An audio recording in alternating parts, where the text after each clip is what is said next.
Why do those with keen minds and tender hearts often feel adrift, a compass spinning wildly in a vast, unchartable sea?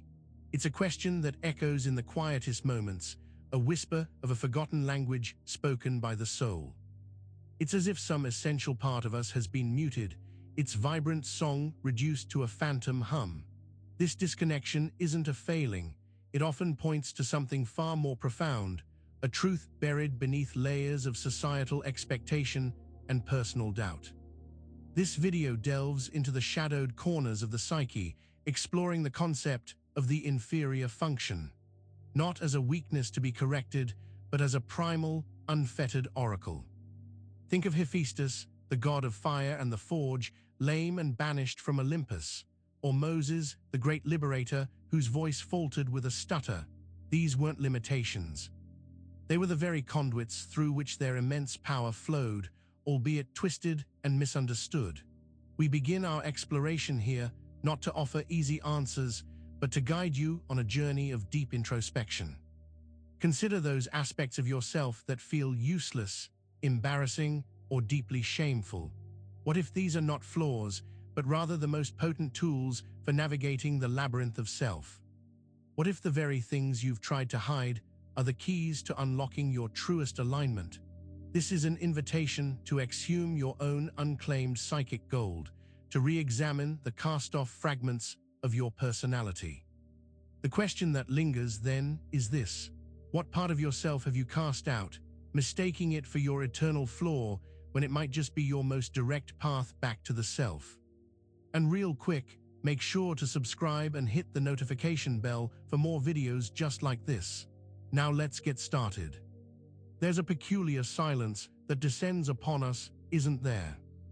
It's not the peaceful quiet of meditation, but a heavy, anemic stillness that vibrates with unexpressed intensity. It's the unspoken word that lodges itself in the throat, the creative impulse that wilts before it can take root, the intuitive nudge that is swiftly dismissed. This inner silence, so often mistaken for mere shyness or introversion, can be a deafening roar within the soul, a testament to something vital being held captive. It's the exhale of a forgotten language, a dialect of the heart that we've been taught to ignore. We learn to prioritize the loud, the clear, the easily digestible parts of ourselves, while these subtler, deeper currents get relegated to the dark. This silencing doesn't happen in a vacuum. It's a learned behavior, a survival mechanism in a world that often rewards conformity over authentic expression. Yet, the longer this vital aspect remains suppressed, the louder its silent scream becomes. This suppressed energy, this unacknowledged self, doesn't simply disappear. It festers, creating a subtle disease, a gnawing dissatisfaction that can manifest in countless ways. It's the source of that persistent feeling of being off course, of knowing something more is possible, yet feeling utterly incapable of reaching it. This silent scream is the soul's desperate attempt to be heard, a primal call for recognition from the very depths of our being.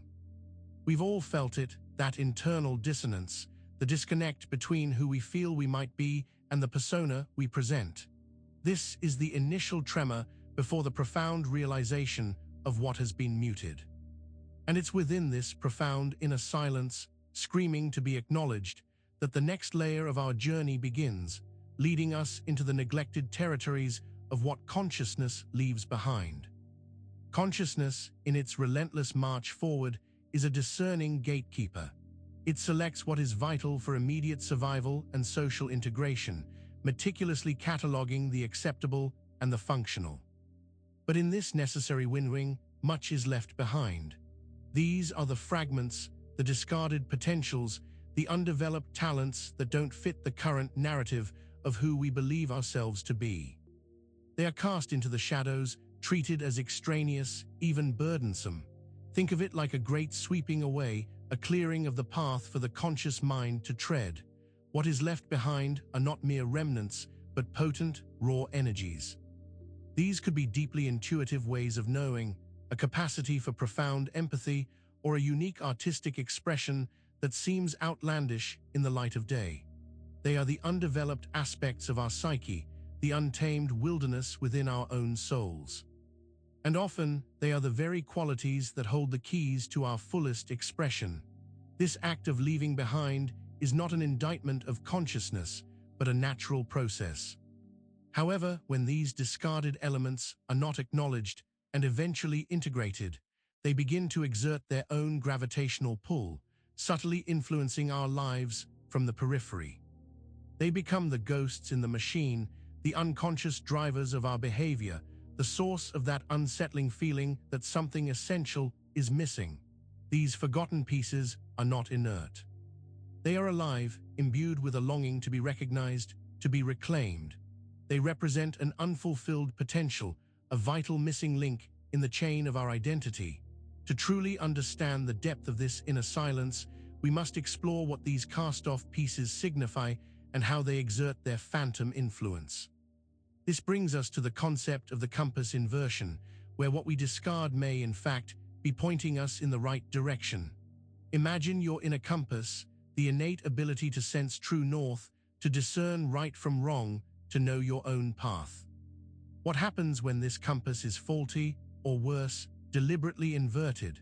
We find ourselves constantly seeking external validation, mistaking the wrong turns for progress, and feeling an unshakable sense of being lost, even when we appear to be on solid ground. This is the subtle but devastating effect of our most repressed psychological complex. This inversion isn't about a simple mistake, it's a fundamental reorientation of our inner guidance system. The qualities we've deemed ourselves devoid of, the strengths we've identified in others and then repressed in ourselves, become the very things we struggle to recognize in our own lives. We might champion humility while secretly craving recognition, or advocate for self-sufficiency while desperately yearning for connection. The compass points in the opposite direction of our true needs. This internal confusion doesn't just affect our personal choices, it permeates our relationships, our careers, our entire outlook on life. We become experts at misunderstanding ourselves, at misinterpreting our own desires and motivations. The external world, in turn, reflects this inner disharmony, presenting us with situations and people that further reinforce this sense of disorientation. It's a cruel feedback loop, a hall of mirrors designed to keep us from our own truth. The true tragedy lies in how deeply we believe in this inverted compass. We trust its flawed readings because they have become so ingrained, so familiar. We've spent so long navigating by false stars that the true constellations appear alien and disorienting. To understand this profound misdirection, we must look to the subconscious, to the rebel within. This descent into the unconscious reveals the hidden language of dreams and how they act as a powerful rebellion of the fourth function. In the quiet hours of sleep, when the conscious mind loosens its grip, a different part of the psyche takes the stage. This is the realm where dreams emerge, not as random neural firings, but as the potent, often cryptic, whispers of our repressed selves. Our most marginalized psychological function, often termed the fourth function or inferior function, finds its most authentic voice here. It's in dreams that this silenced oracle stages its rebellion. This inferior function is everything consciousness has deemed inconvenient, inferior, or outright unacceptable. It's the spontaneous outburst of emotion, the raw creative impulse, the intuitive leap that logic cannot follow. When awake, we build elaborate defenses to keep these aspects at bay, smoothing over the rough edges, intellectualizing the intuitive. But in the liminal space of dreams, these defenses crumble and the repressed energy surges. Dreams can manifest as bizarre narratives, unsettling symbolism, or even encounters with figures who embody the very qualities we've denied within ourselves. They speak in a language of metaphor and archetype, a language that bypasses verbal reasoning and speaks directly to the soul. A recurring dream of falling, for instance, might not be about literal descent, but about the collapse of our carefully constructed ego defenses. This rebellion is not an act of malice, but of necessity. It is the psyche's insistent demand for wholeness, a desperate plea to integrate what has been cast out. The dream world, with its unfettered logic and symbolic resonance, becomes the last bastion of this denied truth. By paying attention to these nightly dramas, we begin to decipher the warnings and guidance from the parts of ourselves we've actively ignored.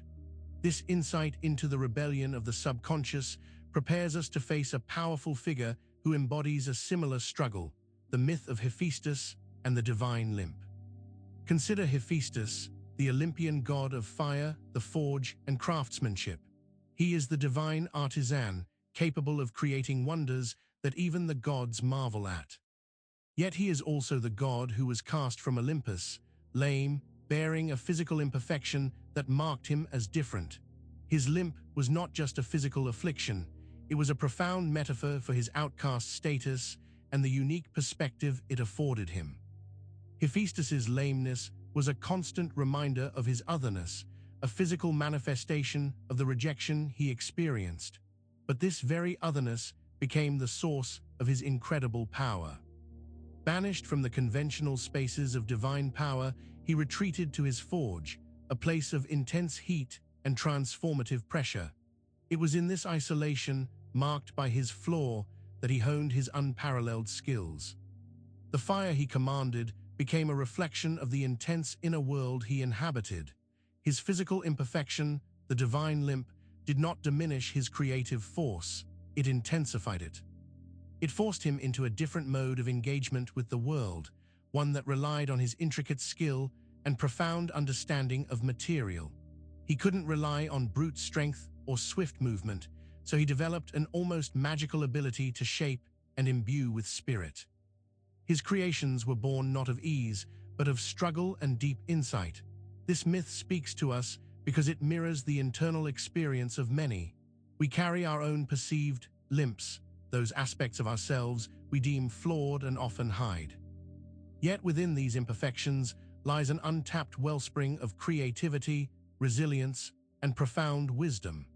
Hephaestus's story suggests that our greatest limitations can become the very foundation of our most unique contributions.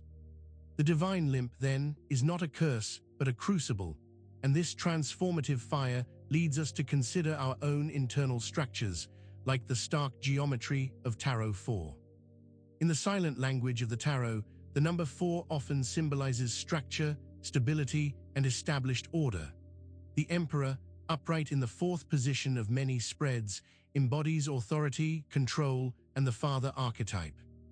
He sits upon his stone throne, a figure of unyielding power and predictable dominion. This card represents the established order, the boundaries we create, the systems we build to contain and manage the chaotic forces of existence. However, when this energy is unconsciously held, or when the lessons of order are not fully integrated, the 4 morphs into something more rigid, more stifling.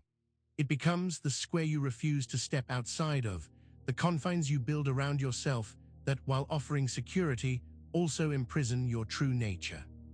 It's the comfortable cage, the predictable routine that over time suffocates the spontaneous spirit. This is the dark side of structure, where boundaries become barriers to growth. This represents the part of us that clings to what is known, that fears the dissolution of control. It is the refusal to engage with the wilder, less predictable aspects of life and the self. We meticulously build walls to keep out perceived threats, only to find ourselves trapped within our own fortifications. The Emperor's strength can become tyranny, his order a suffocating rigidity, when viewed through the lens of the repressed inferior function. The upright 4 offers a foundation, a place of grounded strength, but when this energy is distorted, it becomes a prison of our own making, a self-imposed limitation that prevents us from exploring the vastness beyond. This refusal to look beyond the established square, this clinging to a rigid structure, leads us to consider the challenges of leadership and communication, embodied by the reluctant prophet Moses. Consider Moses, the destined leader, the chosen emissary tasked with a monumental mission. He is the one called to confront Pharaoh, to lead a people out of bondage, to receive divine law on the mountaintop. Yet Moses's defining characteristic, the one that almost prevented him from ever answering this profound call, was his speech impediment, his stammer. He famously declared, "I am not eloquent, from ancient times even until now, though I have spoken to your servant. It is slow of speech and tongue." His stammer was not a minor inconvenience. It was a source of deep shame and self-doubt, a perceived disqualifier for the role he was destined to play. How could a man who struggled to articulate his own thoughts possibly convey the divine word to a nation, let alone argue with a king? This perceived deficiency, much like the inferior function we've been exploring, threatened to render him incapable of fulfilling his purpose. Yet it is precisely through this stammer that Moses's strength and authenticity shone. His struggle to speak forced him to choose his words with ultimate care. His pronouncements, when they finally came, carried an immense weight, born not of effortless rhetoric, but of profound conviction wrestled into existence. His perceived weakness became the very characteristic that underscored his reliance on a power greater than himself. The story of Moses is a powerful allegory for anyone who feels held back by a perceived flaw or inadequacy. It suggests that the very attributes we believe disqualify us can, in fact, be the unique conduits through which our greatest contributions emerge. The stammering prophet's journey reminds us that divinity often finds its voice through the most unexpected and seemingly imperfect vessels. This challenge of imperfect vessels and profound purpose brings us to the unseen forces that shape our experience: psychological gravity and the fourth element. Just as a physical body possesses gravity, pulling objects towards its center, our psyche too has an unseen force at play. This psychological gravity is the inherent pull towards our core complexes, our deepest beliefs, and especially towards our most suppressed psychological elements. It's the invisible tether that binds us to certain patterns, whether conscious or unconscious, drawing us repeatedly towards familiar emotional landscapes and behavioral loops. In many psychological and alchemical frameworks, the concept of four elements, earth, air, fire, and water, represents fundamental aspects of being. If we consider the first three functions of our personality to be represented by earth, air, and fire in varying degrees of consciousness, then the fourth element becomes that which is most difficult to grasp, most unconscious, and therefore most subject to this psychological gravity. It's the element that, due to its suppressed nature, exerts a powerful, often unrecognized, pull on our lives. This suppressed element, this fourth element of our psyche, is often the root of our deepest struggles and conflicts. It's the unconscious force that dictates where we feel pulled, what we inevitably find ourselves drawn to, and what experiences continue to reoccur in our lives, much like a planet's gravity determines its orbit. We may try to resist these pulls, to chart a different course, but the inherent gravity of our psyche often reasserts its influence. Understanding this psychological gravity is key to comprehending why certain patterns persist, why we find ourselves drawn to specific types of people or situations. It's the unseen hand guiding our trajectory, often towards confronting the very aspects of ourselves we've tried hardest to avoid. This powerful, often unseen, pull towards our suppressed selves opens the door to understanding how we project these internal forces outward. Projection is a fundamental psychological defense mechanism, a way our psyche deals with that which is too difficult to bear within. It is the unconscious act of attributing our own unacceptable qualities, thoughts, or feelings to someone else.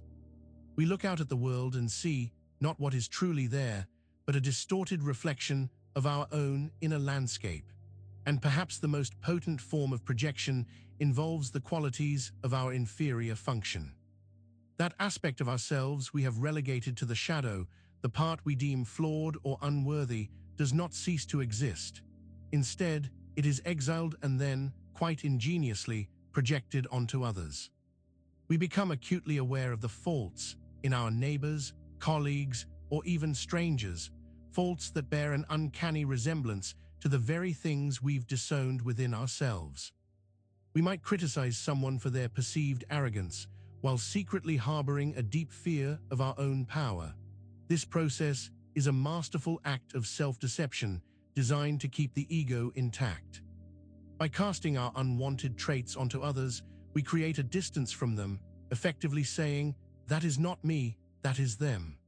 It allows us to maintain a pristine self-image, even as we are unconsciously being driven by the very energies we disavow. This is where the pain of the fragmented self truly manifests, as we alienate ourselves from our own potential. The world then becomes a stage populated by these projected images, a constant reminder of our own disowned selves. We enter into relationships, conflicts, and judgments based on these phantom figures, never quite realizing that the true battleground is within.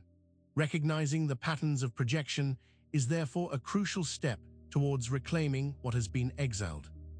But where do these projected elements often find their most archetypal form, and how do they manifest as a figure of mischief and hidden wisdom? And so we turn to the trickster as a silent guardian. In the vast tapestry of global mythology, few figures are as enigmatic and universally present as the trickster. He is the shapeshifter, the jester, the boundary crosser, the one who operates outside conventional rules and morality. Often embodying chaotic energy, the trickster can be a bringer of destruction, yet he is also the catalyst for change, the one who disrupts stagnant orders and forces creation to begin anew. He is a silent guardian of the vital, unruly forces that established systems seek to suppress. The trickster archetype is deeply connected to our neglected inferior functions. He embodies the spontaneity, the irreverence, and the often uncomfortable truths that our conscious minds discard.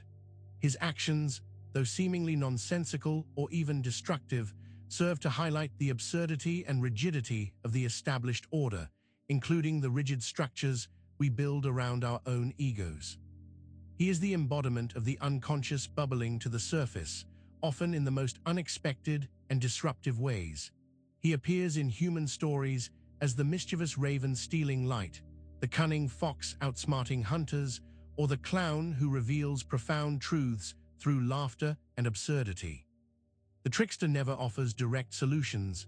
Instead, he exposes the flaws in our systems of thought and behavior, forcing us to reevaluate our assumptions. He operates in the in-between spaces, the liminal realms where creation and destruction are intertwined, much like the suppressed aspects of our own psyches. His presence is a constant, often unsettling, reminder that the forces we seek to control and organize are inherently wild and unpredictable. He challenges our need for absolute order, suggesting that within chaos lies the seed of renewal. This disruption, this shattering of perceived stability, leads us to the inevitable confrontation with the tower, which often collapses from within. The Tower card in tarot is a potent symbol of sudden upheaval, destruction, and the shattering of illusions. It depicts a towering structure being struck by lightning, its inhabitants thrown into the abyss.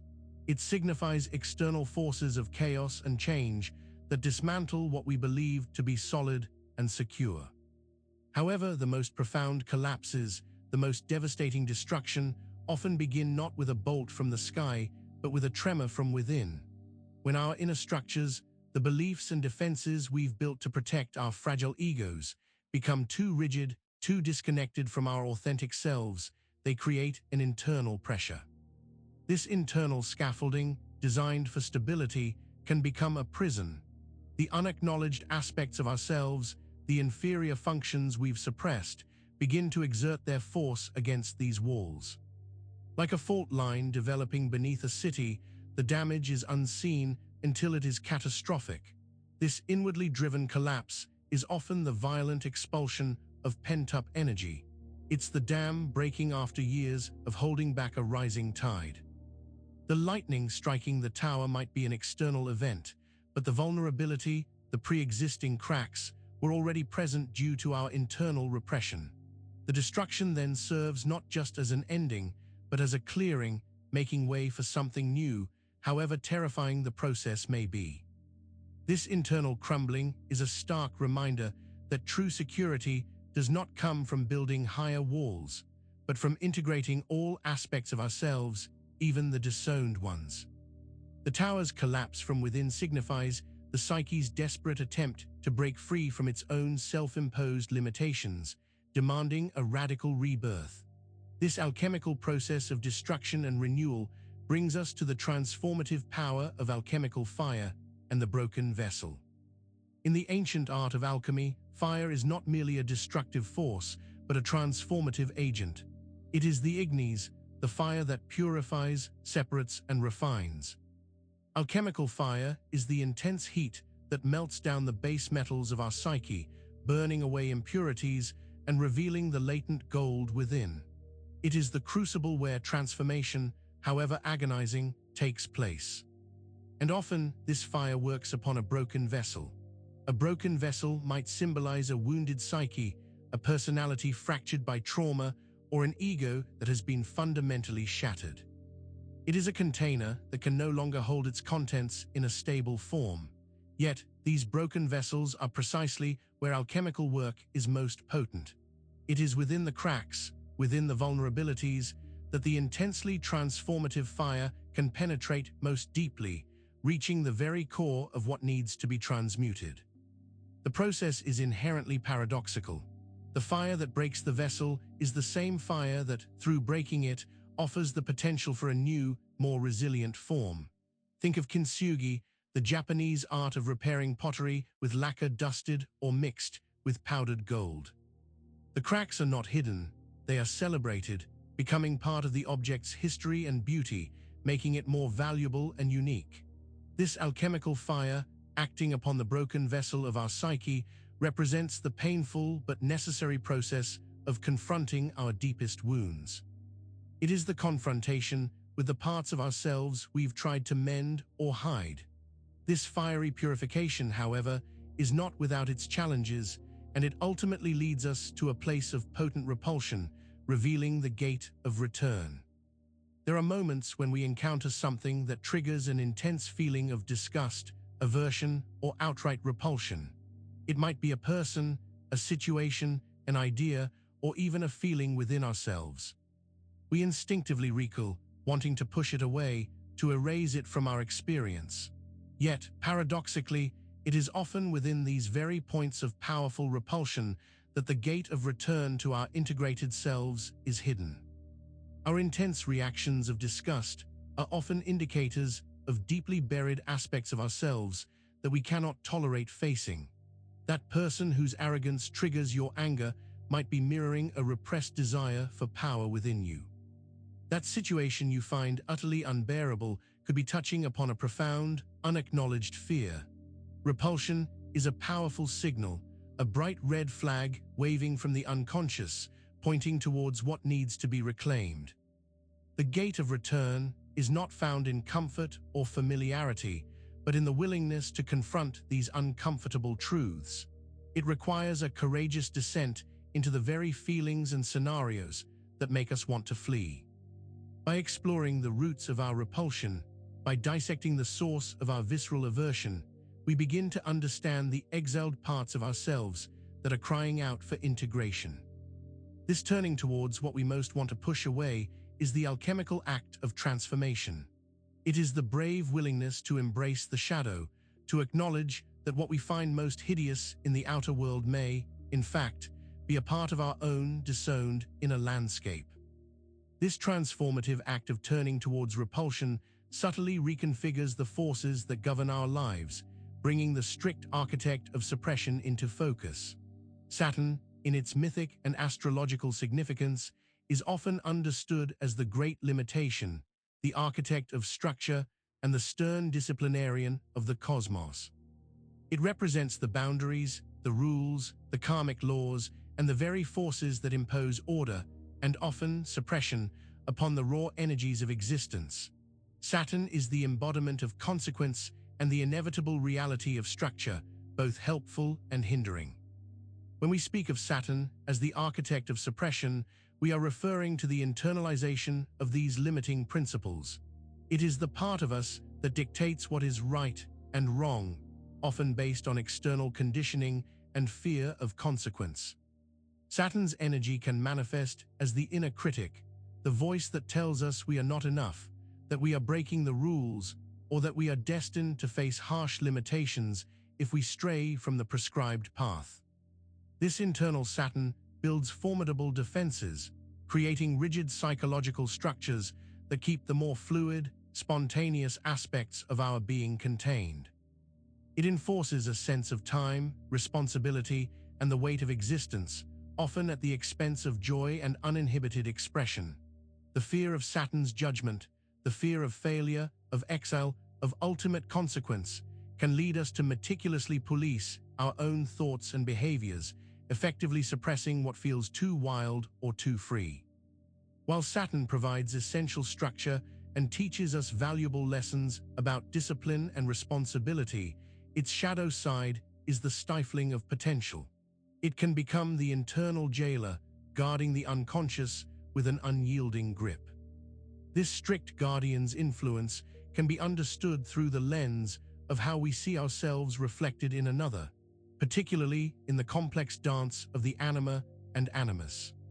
The concepts of the anima and animus, central to Jungian psychology, represent the unconscious feminine aspect in men, anima, and the unconscious masculine aspect in women, animus. These archetypal images are deeply intertwined with our inferior functions, acting as mirrors that reflect back to us the qualities we have most repressed and denied within ourselves. They are the soul's image, projected outward onto the other.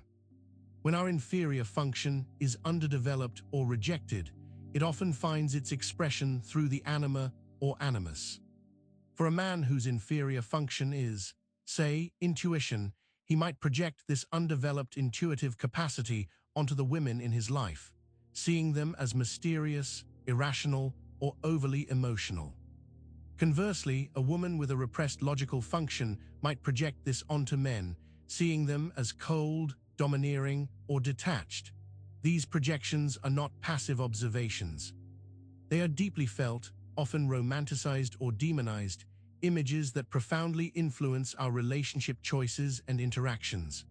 The anima animus, when encountered in its projected form, becomes a powerful but often distorted reflection of our own inner disowns.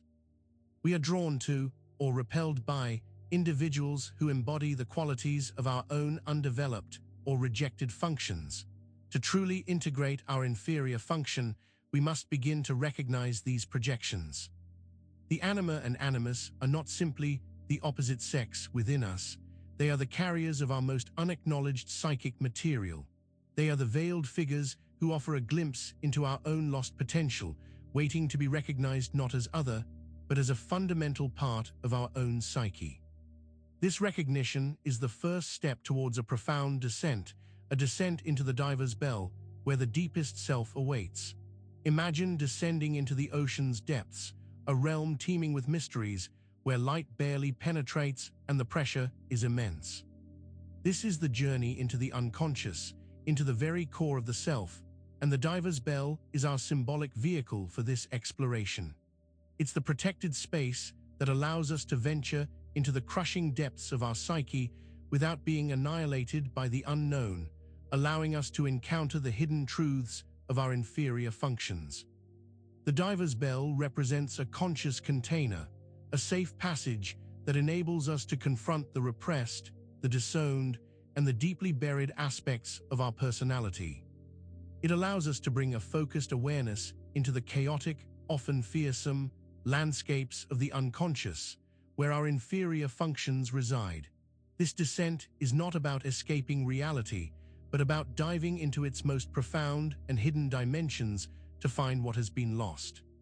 Within this bell, we can observe the symbolic language of our dreams, the patterns of our projections, and the echoes of archetypal figures that have both fascinated and terrified us. We can begin to unpack the meaning behind the intense repulsions and the magnetic attractions that have guided our lives. This journey is the ultimate act of self-discovery, moving from the periphery of experience to its very center. The purpose of this descent is not to conquer the unconscious, but to dialogue with it, to understand its laws, and to reclaim the vital energies that have been exiled. It is in the deepest waters, within the embrace of the diver's bell, that we can finally begin to acknowledge and integrate the fragmented pieces of ourselves. This journey into the profound depths, however, is not an end point, but a commencement. It is in these newly illuminated depths that the true work of finding the self begins, a work that starts precisely where we thought we had lost everything. Now make sure to subscribe for more videos and hit that notification bell so you never miss a new video. We'll see you in the next one.